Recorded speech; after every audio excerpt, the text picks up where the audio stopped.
Let me tell you of the days of high adventure.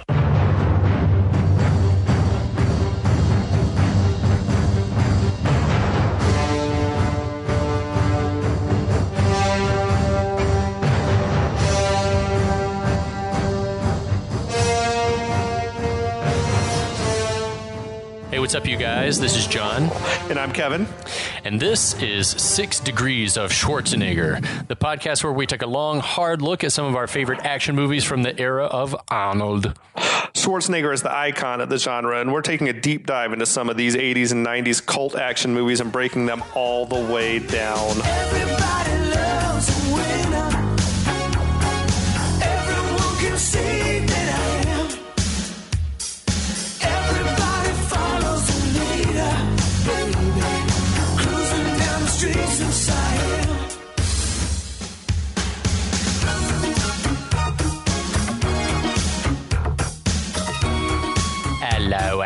Hello, everyone. Hi, John. Hey, brother. How are you doing? How's it going, buddy? I'm so great. I'm here, not going crazy from being in self-isolation from COVID-19. We wish you all well who are listening at home. Yeah. And How are you doing? I'm good. I'm excited to talk a little bit more about Kickboxer. Oh, man, we hope you're all very excited to talk about Kickboxer. We encourage you to go to the refrigerator, grab a beverage, and strap yourselves in. It's going to be a toned, greased, bumpy ride through the Thai jungle. Where did we leave off? Okay, so you may remember ISKA champ Eric Sloan, after a successful title defense, decides that he should fly to Thailand to defend his title against the Thai champ Tong Po.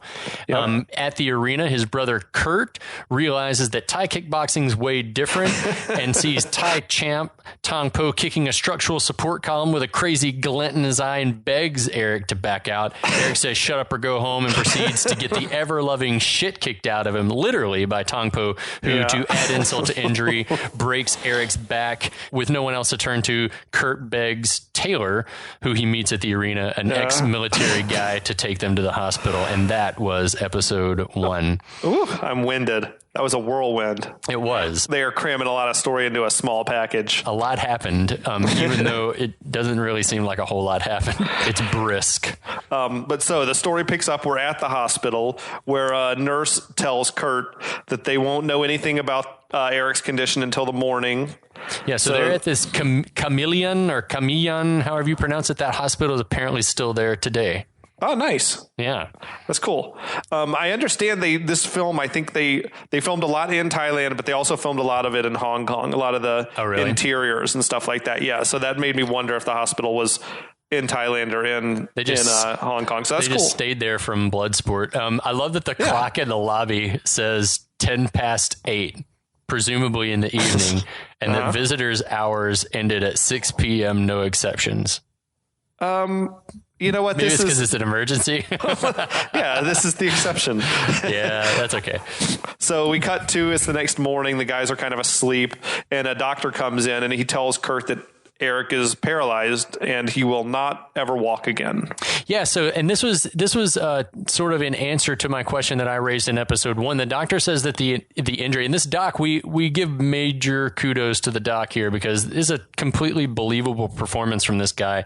He's not like coming in as like all grim faced and heavy sighing or anything like that. He's just very like, I'm sorry, there's nothing I can do. But the doctor not overdoing it. Yeah. He says the injury was at the T10, the 10th vertebrae. And apparently that's a part of the section of the spinal cord that is the most vulnerable to injury due to the high flexibility of the body at that point. I feel like Tong Po knew this. He would, that bastard. He targeted that. But as you say, the doctor was awesome. Like, I thought his performance he's very grave, but also sympathetic to it and everything. And I think, he said they did everything they could, and there's just nothing they can do. And then Kurt sort of goes into a rage. He starts to manhandle the doctor. He's telling him, "You're going to make him walk again." That's not the way medicine works, Kurt. Come on. But Taylor, who was still there, he sort of steps in and separates them. I found myself thinking, there's just I can't see Taylor spending the night in the waiting room with him. Well, I think it's supposed to immediately establish that this Taylor guy is already feeling some sort of bond or camaraderie with, obviously, with Kurt Sloan. And so that's a far way he's come from the there's two more fights. Or like, you're giving Americans a bad rep. Yeah, he's come a long way. Yeah. But so, the doctor basically tells him Eric's going to be here in the hospital for 3 months before he can be moved, and says he's sorry that they did everything they could do for him. It's heartfelt. It's a heavy moment. So Kurt he sits down, his head in his hands. He goes into a rage, and he through tears says he wants Tong Po. Yeah, and so Taylor throws up his hands and's like, you should just take your brother back home. And then we also get this weird line, I'm not signing your death warrant too. Yeah, there's some backstory, I guess, we don't know about. We kind of never find out about it. Right. But what does he mean? Yeah, I don't know. I guess maybe a lot of guys he served with died. He's gotten a few people killed in his time, I guess. Yeah. But Kurt says he's going to do whatever it takes, basically. He's going to get his revenge. Taylor, again, he says, I'm not going to help you. And Kurt says, well, then I'll just do it on my own. I don't need your help. And then oddly, Taylor says the only way you're going to get to Tong Po is inside the ring, and you can't beat him there, basically. Yeah, says I'm not going to help you, but let me give you this little nugget of help. And then he says, if you try to get him outside the ring, they'll kill all of us. And I'm not sure what that means. He's Team Sloan already. Well, him and those two hookers from earlier. Maybe. I'm just like, every American, everyone. I don't know what he means by they'll all be killed. It's a very ride or die mentality from Taylor instantly. And he's dialed up to 15 in this scene. The quote was, you go after him outside the ring and we're all dead. All of us. He's too valuable to them. Yeah. And I'm just like, okay. I don't know what it means. Honestly, I think the real reason that he's saying this is just to try to get the audience on board with the fact that it has to be a fight.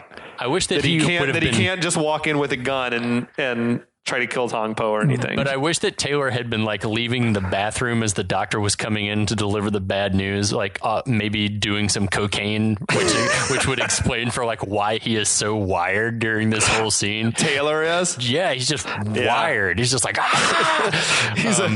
guy likes to party. We know that. He tells Kurt one last time that he's not good enough to fight Tong Po, and Kurt responds with a "we'll see."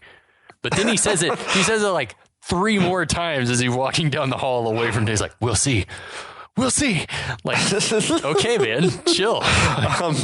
Then Kurt, he goes in to see Eric, who's still unconscious. It seems like he's just come out of surgery. Yeah. And Kurt punches the wall very melodramatically. No one likes drywall in this movie.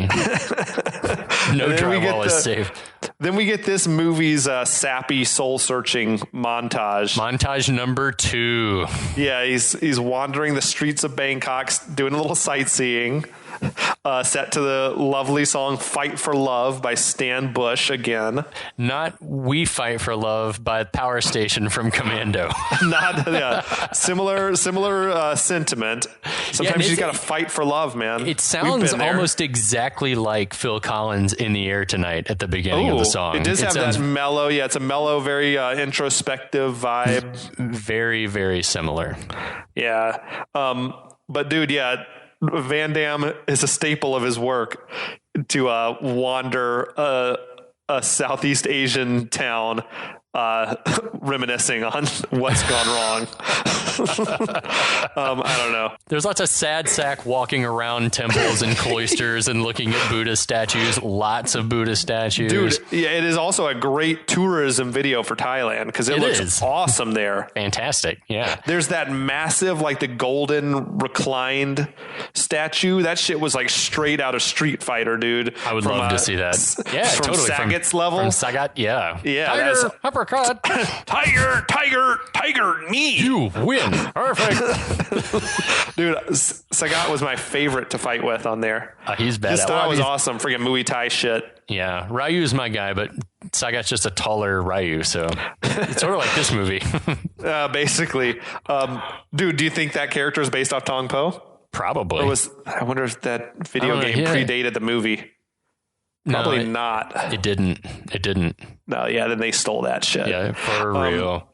But Kurt goes to the first of, I think, 3 Muay Thai gyms where he's basically asked to get trained. But he walks in, the guy who seems to be running the gym, there's scores of young kids in there training. Several dozen kids, all I would say 50 plus rocking, people in there. And everyone's in great shape. And then the guy who's running the gym tells everyone to stop, blows a whistle, what they're doing, and watch this conversation in which Kurt tells him he wants to learn Muay Thai so he can fight Tong Po. The guy says something to all the students in Thai. Look at this fucking guy. We can only guess what it is. This dumb fuck says he wants to fight Tong Po or something like that, and he gets laughed out of the building. I like the reaction from the kids is sort of believable until you can see that all of them are kind of looking off screen, like off camera at someone that's like telling them like, raise your arms. Raise a flag and tells them that's your cue to start laughing now. But they're fine. So bye, Kurt. Poor dejected Kurt walks out. I know, he walks out of there real sad. This happens presumably a couple more times. I like that as soon as he walks out of the gym, the song kicks back in too. It's like they pushed pause on the song just long enough for him to walk out. Yeah. So about one of the gyms he comes walking out of, Taylor is there waiting for him. Right. And Taylor tells him, you're really serious about this training. He's like, okay, so I might know someone who would train you. And he says there's only one guy that's crazy enough to train him. The guy named Xian, who lives out in the sticks. It was during this whole exchange to my adult ears that I started to notice that it sounded like Van Damme had regressed as far as his ability to stumble through some English. Oh, really? He sounds less plausible in this movie than he did in Bloodsport. I wonder if this is really early in the production or late in the production. He's tired. I don't know. Yeah. So yeah, basically Kurt's telling him, all right, let's take me there right now. Take me to this guy, Xian. And Taylor tells him, no, we're going to the titty bar first. Fuck now, we're going drinking now. Fuck now. We're going drinking now. Did you also notice Taylor had a red thong hanging from his rearview mirror in the van? This guy is a fucking party monster. You want me to take you tomorrow? We go drinking tonight. That's the deal. And Kevin, I take that deal 9 out of 10 times. And I love the bar options he gives him. He gives him options. He's like, are we going to the Pink Pussy or the Kitten Candy Club? I know. Which one are we going to? Which one are we going to first? Van Damme tells him, I don't suppose we can just go back to the hotel. Taylor says, fuck no. It's like, don't worry, I know a nice, mellow place. And it is anything but. It is popping off in there. There's all types of naked chicks. I just love that Taylor is clearly a regular. People know him. They know his drink order. He is on fire when they walk in there. He's like, ow, hurt me.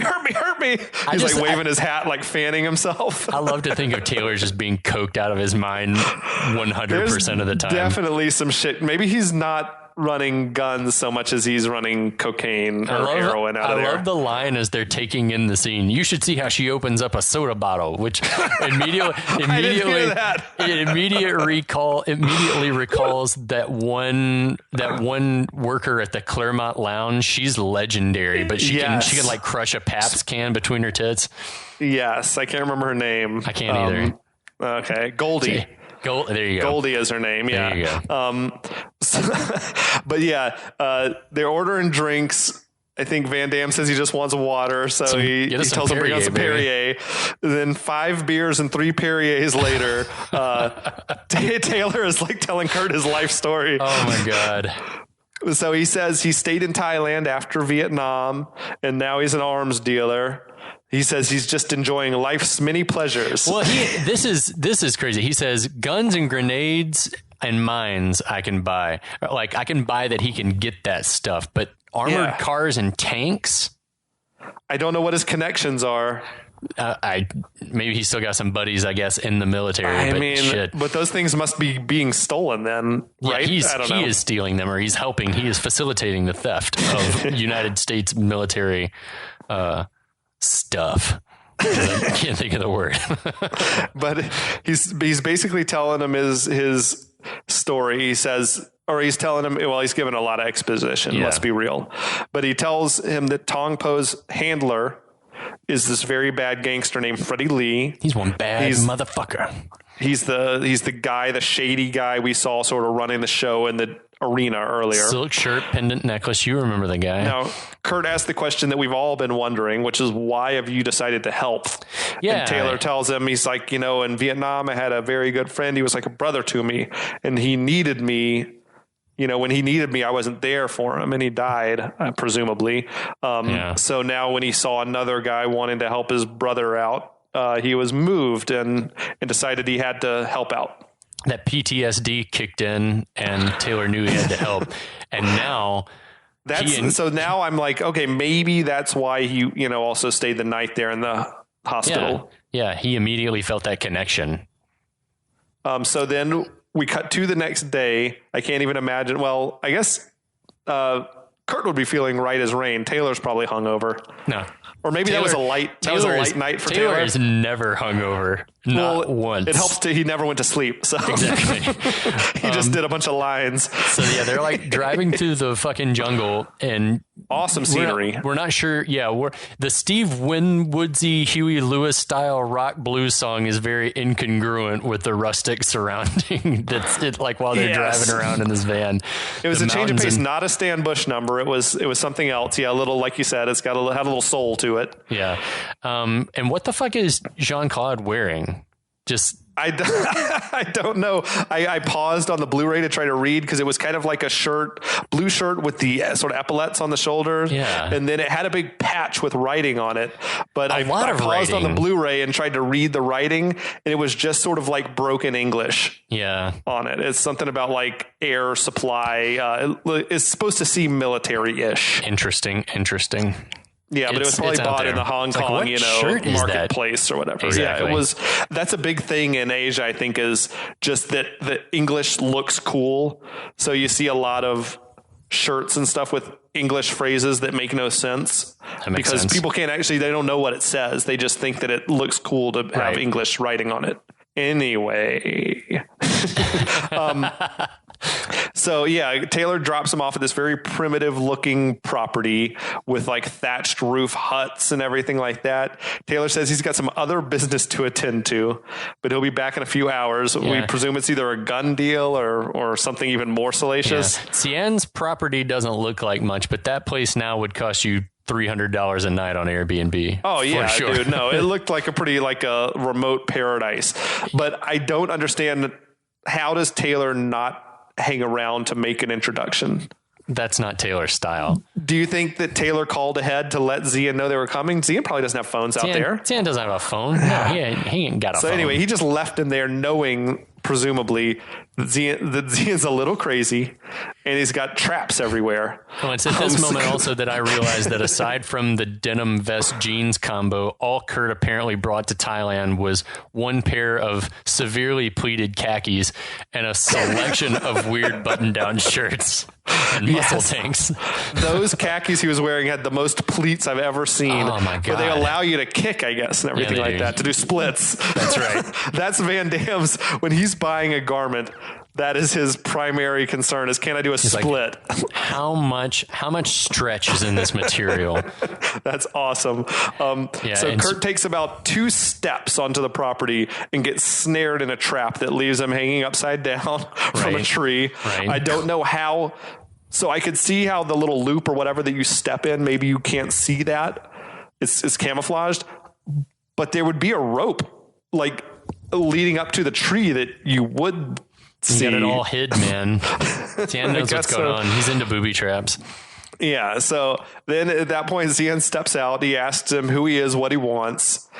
Kurt says he wants to learn Muay Thai, to which Xian says, but you're American. Was it the accent that gave me away? What? How do you hear Van Damme say anything and leap to the conclusion that he's American? Can you tell that I was born and raised in California or wherever? I would say, what the fuck? You're definitely not American. Yeah. Okay. Just call him a Westerner, but you're a Westerner. I don't know. Anything but American would have made more sense. Before this podcast was even a gleam in my eye, that line always drove me crazy about this movie. Yeah. But you're American. Oh what? my gosh. No, he's not. He's clearly not. He's a white guy. Well, maybe it's sort of maybe it's the next line. He was like, well, because I heard about the American that lost very badly in the fight, and I just assumed that you're somehow related. But that's giving the screenwriters too much credit. No, definitely so. Yeah. Xian says he heard about the American. He lost very badly in fight last week. And Kurt tells him, well, that's my brother, and now he can't walk. And that seems to sort of sober up Xian a little bit. He takes it a little more seriously. He walks off. He cuts him down out of the trap. He comes back and he warns Kurt that revenge is a dangerous motive. Yeah. To which Van Damme replies, but it's also a powerful one. That's right. And I say this only movie Sith deals in absolutes, Kevin. This movie never comes back around as most movies do with the lesson of, revenge is not the way. Right. This movie is kind of like, revenge is the way. Revenge is the shit, you guys. It's the only way. Like vengeance, isn't that, or wrath? That's like one of the 7 deadly sins. Anyway, yes, wrath is, But they start walking together a little bit, and Xian is like, "Don't step there."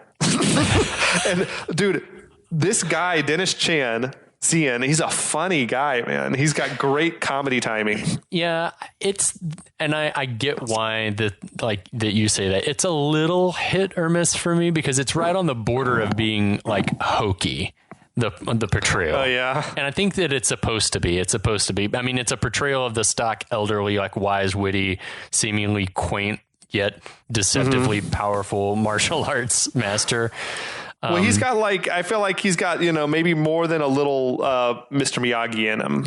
Well, yeah. And I went on a Wikipedia dive for like the specific archetype for this character. And because, the martial arts master is a film archetype, and it's like a whole laundry list of personality traits and physical characteristics and mannerisms: older, reserved, serene, self-assured. And it reads sort of like a high school essay and chock full of generalizations. But the ones that the guy that wrote the article alludes to the most are Miyagi and Karate Kid and Shinzo Tanaka and Bloodsport. Oh yeah. Yeah. Tanaka was a pretty serious guy. He didn't have a whole lot of funny bone in his body, really. But yeah, Xian maybe he's somewhere in between the two. Totally. Got to have some comedy besides Taylor, I guess. So he asks, well, why have you come to me? And then Kurt tells him that Taylor said, you're the only guy who might train me. Right. And Xian says, Taylor's a funny guy and he's crazy. And Kurt says, well, Taylor said the same thing about you. I don't know much about the relationship between Taylor and Xian. It's never explained, but I would watch the prequel movie about their how they came to be connected. I like to think of it as being like maybe Xian helped the U.S. during the Vietnam conflict or something like that. They needed somebody to come and help them out, train the fighters in the jungle and stuff like that. And maybe they just stayed friends over time. Who knows, man? Xian could be growing the poppies out there. He's I don't know, man. It's wild, but I do like the dynamic that they seem like they have a history. It makes total sense. Right. So Xian asks Kurt if he's a good fighter. Kurt says yes. Yes, you got good defense. Yes, of course. Then Xian does some crazy kung fu shit in his face. He's flies in the air. And throws a bunch of kicks and punches on one while he's jump in the or air. He throws 6 blows that don't land, but just to show that he can it looks kind of fake, but still kind of awesome. Yeah, and Kurt is completely frozen. Yeah, it's clear that this thing did not actually happen. Yeah, because it's shown in all little quick cuts or cutaways. But yeah, Kurt's standing there in amazement. And Xian says they must teach defense different in America because your defense stinks. He hates America so much. I guess so. But then Kurt again, he begs him to train him. Xian tells him, here, go to the Miley store in the village and bring me back some groceries. And then he's asked him, I think, why. And Xian says, catching people in rope makes me hungry. Same. It's like, same, Xian. Yeah, no, he's got jokes for days. He's a funny guy. He's lighthearted and humorous. Then in a strange moment, as Kurt is leaving off down the trail to the village, Xian calls to his dog Kiki, who we haven't seen before this. And just as a dog person, the second the van rolled up, Kiki would have been investigating. Like, I just imagine Kiki standing off screen, just watching it all go down. No way, dude. Unless Xian had that dog trained and was like, don't go yet. I guess so. I don't know. I found myself either thinking Kiki's not the best guard dog then, but maybe that's just all by design. Kiki is the best. Kiki is well trained. No, you know what? If Xian saw Taylor's blue van driving up, he's probably hiding out. Yeah, he's hiding out waiting, like, to see what's going on and catch somebody by surprise. Totally. All right, I take it all back. Cut to the village. Kurt just comes on the scene and immediately befriends a child carrying a rabbit. If a Caucasian man wanders into a rustic Thai village in the middle of nowhere and starts touching children and drinking from their water unbidden, I feel like there'd be more of a scene. Like, people would not take too kindly to any of that. He immediately is touching a strange child. He goes to the water where the old women are doing laundry, and he's splashing water on kids and taking a little half shower in the well. Everyone's just happy to see him. They're just grinning like this shit happens all the time. Like, hello, American, nice pleats. Like, I mean, Kurt made himself right at home. Oh my God. And then the splashing. He played a game of tag with the children. Just splashing and chasing the kids. I can't. There's no way. And everyone's just okay with it. They're not like, get away from my child. I guess it's just trying to. It's a good device to introduce some like ne'er-do-wells scoping him out, and he scopes them out, and they're all sizing each other up. A couple of sketchy dudes are there watching it all happen. So he approaches the grocery store, Miley's store, and Miley, played by the beautiful Rochelle Ashana, she introduces herself. She says that Xian is her uncle, which is, I guess, a surprise. But yeah, she's none of us. How could we know? And this Miley, she seems very surprised when Kurt tells her that Xian is going to teach him Muay Thai. Right. She says, Xian doesn't teach anybody anymore. It's So he'd been doing it for a while, had a bunch come. Too many people came before, and I guess maybe a lot of people didn't make it through the training. They gave up and left. I don't know what it is. I think it was just that he's the Muay Thai master, right? It makes me feel like so many people wanted before him to train him. Yeah, it's like you would think after the events of the first Karate Kid film, tons of people would be wanting Miyagi to teach them karate too, because he's like, clearly he's the best teacher, right? But anyway, as she says this, you sort of see Kurt's face drop. And then she changes the subject. She's asked him, where is he from? He says he was born in Belgium. Now he lives in Los Angeles. I like that she didn't assume he was American like Uncle Xian did. Then she asked, why did he come here? He says, I came because my brother came to fight Tong Po. Right. As they're having this whole conversation, a couple of the obvious goons are like waiting out of focus in the background. They're just like biding their time. We're going to let them have this exposition conversation. They're waiting for someone to point to them and tell them to enter the scene. Yes, they're waiting for their cue. Kurt's telling her about how he's going to fight Tong Po after Xian trains him. She's like, please don't. That's a terrible idea. He's very dangerous, and he runs the province for Freddie Lee. Which also, again, that's another thing that sort of doesn't make sense. If he's such a great fighter and a cash cow, like why is he also being made to be a gangster? That's a great question. I don't know. But so Kurt asks her, well, why don't you tell the police? She says Freddie Lee pays off the police not to interfere. Yeah, I can't make trouble or they'll fuck up my store. That must have been the cue line for the goons, because now they approach. They go to register, as it were, which is like a cigar box, basically. Yeah, they come in to take money, and as they come in, they're sort of immediately aggressive with Kurt. They like shoulder bump him in on the way, like shoving him out of the way. And he intervenes almost like he hadn't listened to Miley when she said that if you do, there will be trouble.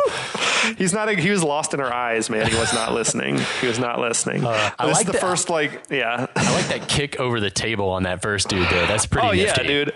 This is really the first time we've seen Kurt actually fight someone in earnest, and he's got some skills. Karate. Yeah, he beats him up fairly easily. He beats the shit out of these two dudes easily, but he does kind of wreck her store. And he also triggers my neuroses because I'm just sitting here thinking someone's gonna have to clean all that shit up. Kurt, you dude. Asshole. I mean, is that a good move from Kurt to wreck the store of the woman? Take it outside, man. Come on. I get that you're being chivalrous or you think you're protecting her, but yeah, he's also just like fucking made her have to stay extra today to get this mess cleaned up. Yeah.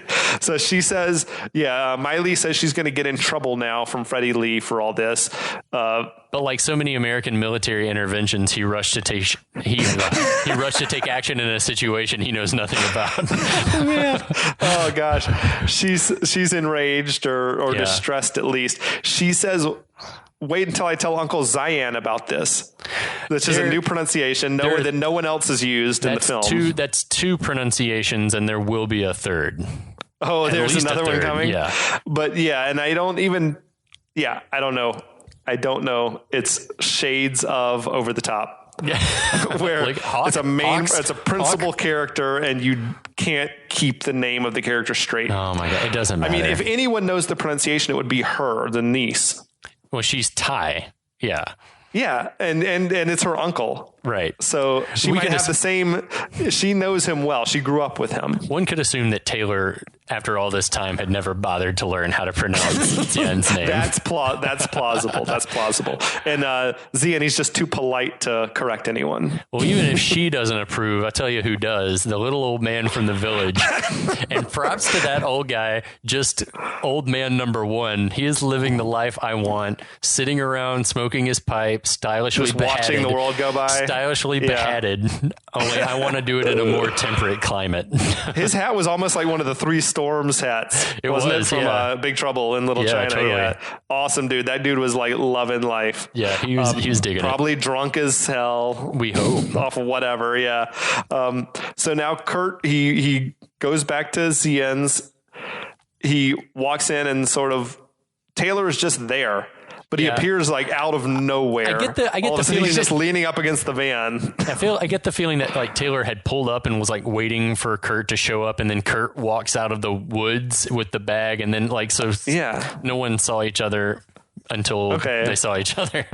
He's just, he's there like freaking Captain Morgan style. Yeah. He's got like his leg raised up or something. But he's just like, what's going on? Are you coming? Are you going? What's happening? And Xian takes the lead, says Kurt's going to be staying for a while. Yeah, we have many things to discuss. Xian really liked the way that he went to get those groceries because he's now willing to train him, or at least willing to consider training him. Yeah, maybe he also liked his pleated pants. We don't know. A lot could be going through Xian's mind.